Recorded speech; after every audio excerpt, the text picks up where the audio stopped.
ವಸತಿ ನಿಗಮಗಳಿಗೆ ಹಣವನ್ನ ಕೊಟ್ರೆ ಮಾತ್ರ ಮನೆಯನ್ನ ಹಂಚಿಕೆ ಮಾಡಲಾಗುತ್ತೆ ಅಂತ ಹೇಳಿ ಬಿಆರ್ ಪಾಟೀಲ್ ಮಾಡಿರತಕ್ಕಂತಹ ಆರೋಪ ದೊಡ್ಡ ಮಟ್ಟದಲ್ಲಿ ಸಂಚಲನ ಹಾಗೂ ಚರ್ಚೆಗೆ ಕಾರಣವಾಗಿತ್ತು. ಇನ್ನು ಇದಕ್ಕೆ ಸಂಬಂಧಪಟ್ಟಂತೆ ಸ್ವಪಕ್ಷದಲ್ಲಿ ಅಂದ್ರೆ ಕಾಂಗ್ರೆಸ್ ಪಕ್ಷದಲ್ಲಿ ಕಾಂಗ್ರೆಸ್ ನಾಯಕರೇ ವಿರುದ್ಧವಾಗಿ ತಿರುಗಿ ಬಿದ್ದಿದ್ರು.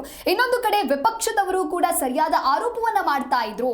ಜಮೀರ್ ಅಹಮದ್ ರಾಜೀನಾಮೆಯನ್ನ ಕೊಡಬೇಕು ಅನ್ನುವಂತಹ ದೊಡ್ಡ ಮಟ್ಟದ ಆರೋಪಗಳನ್ನ ಮಾಡಿದ್ರು. ಈ ಎಲ್ಲ ಹೇಳಿಕೆಗಳನ್ನ ಆಲಿಸಿದ ನಂತರದಲ್ಲಿ ಪ್ರಥಮ ಬಾರಿಗೆ ಪ್ರೆಸ್ ಮೀಟ್ ಅನ್ನ ಮಾಡಿದ್ದಾರೆ. ಅಂದ್ರೆ ಈ ಒಂದು ವಿಚಾರ ಏನು ಪ್ರಸ್ತಾಪ ಆಯಿತು ನಂತರದಲ್ಲಿ ಇವತ್ತು ಪ್ರೆಸ್ ಮೀಟ್ ಅನ್ನ ಮಾಡಿ ಫಸ್ಟ್ ರಿಯಾಕ್ಷನ್ ಅನ್ನ ಕೊಟ್ಟಿದ್ದಾರೆ ಜಮೀರ್ ಅಹಮದ್. ಅಂದ್ರೆ ಬಡವರ ದುಡ್ಡು ತಿನ್ನುವಂತಹ ದರಿದ್ರ ನನಗೆ ಬಂದಿಲ್ಲ ಅನ್ನೋದಾಗಿ ಇಲ್ಲಿ ಹೇಳಿಕೆಯನ್ನ ಕೊಟ್ಟಿದ್ದಾರೆ.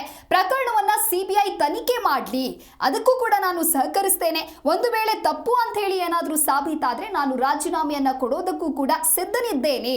ದುಡ್ಡು ತಿಂದಿಲ್ಲ. ಬಿಆರ್ ಪಾಟೀಲ್ ಯಾಕೆ ಈ ರೀತಿಯಾಗಿ ಹೇಳಿದ್ರೋ ಗೊತ್ತಿಲ್ಲ. ಪಂಚಾಯಿತಿಯ ಭ್ರಷ್ಟಾಚಾರ ನಮಗೆ ಹೇಗೆ ಗೊತ್ತಾಗುತ್ತೆ ಅನ್ನುವಂತಹ ರೀತಿಯಲ್ಲಿ ಬೆಂಗಳೂರಿನಲ್ಲಿ ಸಚಿವ ಜಮೀರ್ ಅಹಮದ್ ಸ್ಪಷ್ಟನೆ ಕೊಟ್ಟಿದ್ದಾರೆ. ಪಾಟೀಲ್ ಅವರು ಹಿರಿಯವರಿದ್ದಾರೆ, ಮೋಸ್ಟ್ ಸೀನಿಯರ್ ಲೀಡರ್ ಇದ್ದಾರೆ.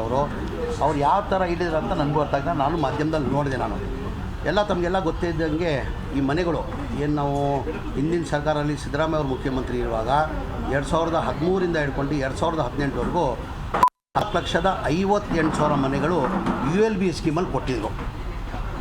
2013ರಿಂದ ಹಿಡ್ಕೊಂಡು 2018ವರೆಗೂ 14,58,000 ಮನೆಗಳು ಕೊಟ್ಟಿದ್ದರು.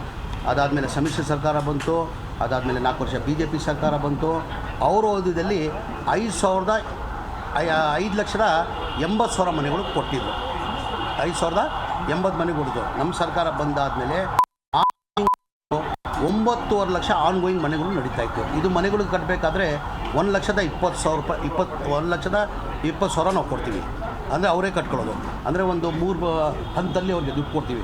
ಪಾಯಾಗಿ 30,000 ಅಂತ, ಒಂದು ರೂಪ್ ಬಂದರೆ ಇನ್ನೊಂದು 30,000 ಹಂಗೆ 3 ಹಂತದಲ್ಲಿ ಮನೆ ಕೊಡ್ತೀವಿ.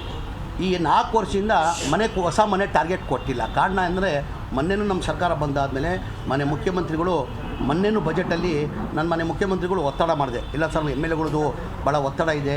ಮನೆಗಳು ಹಿಂದಿನ ಸರ್ಕಾರದಲ್ಲಿ ತಾವೇ ಇರುವಾಗ ಹೈಯೆಸ್ಟ್ ಮನೆಗಳು ಕೊಟ್ಟಿದ್ದು, ಈ ಮನೆಗಳು ಇಲ್ಲ, ಮನೆಗಳು ಬೇಕಂತೇಳ್ಬಿಟ್ಟು MLAಗಳು ಭಾಳ ಒತ್ತಡ ಆಗ್ತಾ ಇದ್ದಾರೆ ಅಂತ ಮುಖ್ಯಮಂತ್ರಿಗೂ ಗಮನಕ್ಕೂ ತಂದೆ. ಮುಖ್ಯಮಂತ್ರಿನೂ ಬಜೆಟ್ ರಿವ್ಯೂ ಮೀಟಿಂಗಲ್ಲಿ, ಆಮೇಲೆ ನಾವೆಲ್ಲ ಬಜೆಟ್ ರಿವ್ಯೂ ಮೀಟಿಂಗಲ್ಲಿ ಕೂತ್ಕೊಂಡು ಏನು ನಾವು 1,20,000 ಕೊಡ್ತಾಯಿದ್ವಿ, ಅದಕ್ಕೆ 3.5 ಲಕ್ಷ ರೂಪಾಯಿ ಮಾಡಬೇಕು ಅಂತ ನಾನು ಬೇಡಿಕೆನ ಇಟ್ಟೆ ಮುಖ್ಯಮಂತ್ರಿಗೆ. ಏನಕ್ಕಂದರೆ 1,20,000ದಲ್ಲಿ ಏನೂ ಆಗಲ್ಲ, 3.5 ಲಕ್ಷ ಕೊಡಬೇಕು. ತಾವು ಪ್ರತಿ ವರ್ಷ ಏನು 3 ಲಕ್ಷ ಟಾರ್ಗೆಟ್ ಕೊಡ್ತಾಯಿದ್ದೀರಾ, ಅದಕ್ಕೆ 1.5 ಲಕ್ಷ ಅರ್ಧ ಕೊಡಿ ಟಾರ್ಗೆಟ್, ಅಟ್ಲೀಸ್ಟ್ 3.5 ಲಕ್ಷ ಮಾಡಿ ಅಂತ ಮುಖ್ಯಮಂತ್ರಿಗೆ ಗಮನಕ್ಕೆ ತಂದಿದೆ.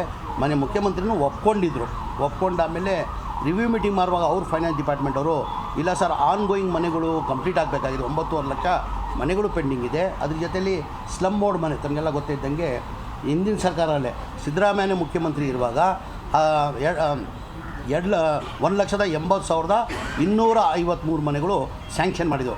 ಅದಾದಮೇಲೆ ಸಮ್ಮಿಶ್ರ ಸರ್ಕಾರ ಬಂತು, BJP ಸರ್ಕಾರ ಬಂತು, ಒಂದು ಮನೆಯೂ ಸ್ಯಾಂಕ್ಷನ್ ಮಾಡಿಲ್ಲ, ಒಂದು ಮನೆಯೂ ಕೊಡೋಕ್ಕೆ ಸಾಧ್ಯ ಆಗಿಲ್ಲ, ಪೆಂಡಿಂಗ್ ಇತ್ತು.